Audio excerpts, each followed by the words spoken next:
Assalamualaikum warahmatullahi wabarakatuh. Perkenalkan, nama saya Wahyudi Iman Saputra. Saya mahasiswa Universitas Terbuka semester 6. Pada kesempatan ini saya akan melakukan praktikum tentang sifat-sifat cahaya. Adapun bahan, alat dan bahan yang digunakan, yang pertama kaca cermin cembung, cermin cekung, cermin datar, kertas, penggaris, sinar laser,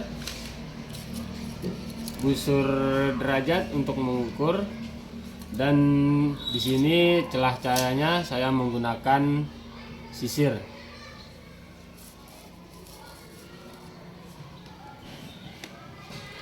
Kita letakkan celah cahaya, lalu kita posisikan. Percobaan pertama adalah pemantulan pada cermin datar. Langkah pertama adalah saya susun lampu senter celah cahaya di depan cermin datar yang sudah saya siapkan. Jadi susunannya seperti ini. Langkah kedua, saya akan menyalakan lampu senter. Dan mengamati jalannya berkas cahaya sesudah mengenai cermin datar. Di sini dapat kita lihat sinar datang lalu dipantulkan, sudut pantul selalu sama dengan sudut datang. Hal ini membuktikan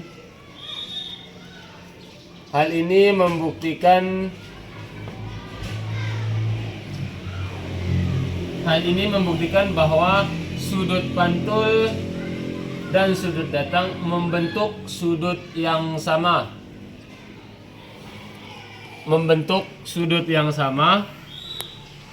Yang sama besarnya terhadap garis normal. Jadi kesimpulannya sudut I sama dengan sudut R. Sudut I sama dengan sudut R. Percobaan berikutnya saya akan membuktikan hukum Snellius. Dapat dilihat ketika sudut datang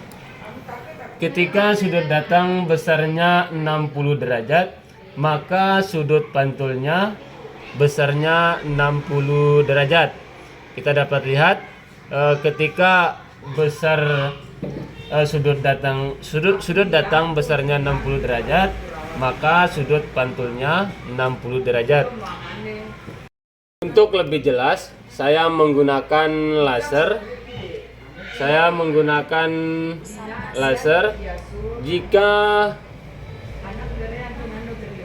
Jika ketika sinar datang besarnya 90 derajat, maka sinar pantulnya 90 derajat. Ketika sinar datangnya 60 derajat, maka sinar pantulnya 60 derajat. Ketika sinar datangnya 30 derajat, maka sinar pantulnya 30 derajat. Percobaan selanjutnya, saya akan meletakkan benda. Dalam hal ini saya menggunakan lilin. Saya letakkan di depan cermin.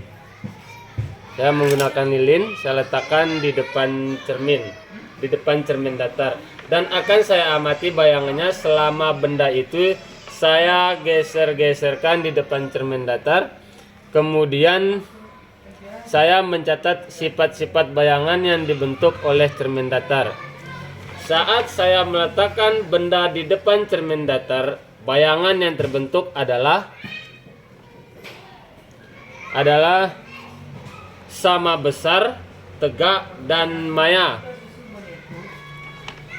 Saat saya geser lilinnya, bayangannya pun ikut. Saat saya geser lilinnya, bayangannya pun ikut bergeser sesuai dengan arahan saya. Ketika saya dekatkan, bayangannya juga ikut mendekat.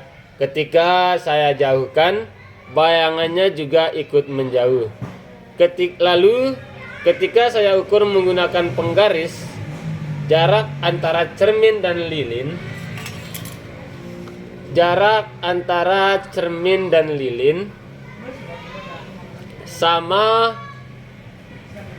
sama dengan jarak bayangan dengan cermin. Di sini jaraknya sama, yaitu 10 cm.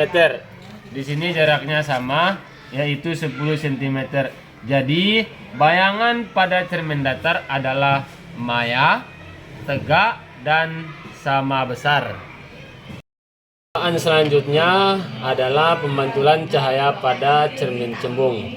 Ketika saya dekatkan cermin cembung pada lilin, cahaya tersebut akan dipantulkan dan sinar pantul akan menyebar. Dapat dilihat pada layar putih, di sini cahayanya menyebar. Lalu ketika saya jauhkan cermin cembung, cahayanya menyebar semakin luas. Jadi sifat bayangan cermin cembung adalah maya, tegak, dan diperkecil. Percobaan selanjutnya adalah pemantulan pada cermin cekung. Ketika saya dekatkan cermin cekung ini pada lilin, dapat dilihat cahayanya terkumpul dan terfokuskan pada satu titik. Hal ini dikarenakan cermin cekung. Selanjutnya adalah pemantulan pada cermin cekung. Ketika saya dekatkan cermin cekung ini pada lilin, dapat dilihat cahayanya terkumpul dan terfokuskan pada satu titik. Hal ini dikarenakan cermin cekung mengumpulkan dan memfokuskan cahaya pada saat cermin didekatkan. Sifat bayangan yang terbentuk adalah maya, tegak, dan diperbesar. Saat cermin dijauhkan, cahaya yang terbentuk adalah nyata, terbalik, dan diperkecil. Kemudian saat cermin cekung di tengah-tengah, bayangannya terbentuk adalah nyata, terbalik, dan diperbesar. Selanjutnya saya akan melakukan pengukuran jarak benda dan jarak bayangan pada cermin cekung. Untuk pengukuran pertama, antara jarak bayangan dan lilin adalah 10 cm. 10 cm. Sedangkan jarak lilin dan cermin adalah 5 cm.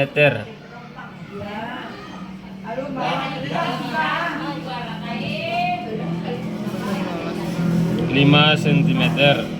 Pada pengukuran kedua, saya telah mengubah jarak lilinnya. Setelah saya ukur, jarak bayangan dan lilin di sini adalah 12 cm. 12 cm. Lalu untuk jarak lilin dengan cermin saat saya ukur jaraknya adalah 6 cm. Untuk percobaan selanjutnya, saya akan menjauhkan cermin sampai bayangan tidak terlihat atau tidak tampak pada layar. Lalu saya akan ukur berapa sentimeter jarak sampai tidak terlihat adanya bayangan pada layar. Di sini jaraknya adalah 20 cm. 20 cm. Tidak ada bayangan yang tampak pada layar putih. Selanjutnya di jarak 27 cm. 27 cm. 27 cm. Bayangan juga tidak tampak pada layar putih. Dan selanjutnya jaraknya 30 cm dan bayangan juga tidak tampak pada layar putih. Jadi saya dapat menarik kesimpulan bahwa cahaya memiliki sifat pemantulan yang berbeda pada cermin datar, cekung, dan cembung. Sifat-sifat cahaya pada cermin datar yaitu adalah sama besar, tegak, dan maya. Sedangkan pada cermin cembung adalah maya, tegak, dan diperkecil. Serta cermin cekung adalah nyata, terbalik, dan diperkecil.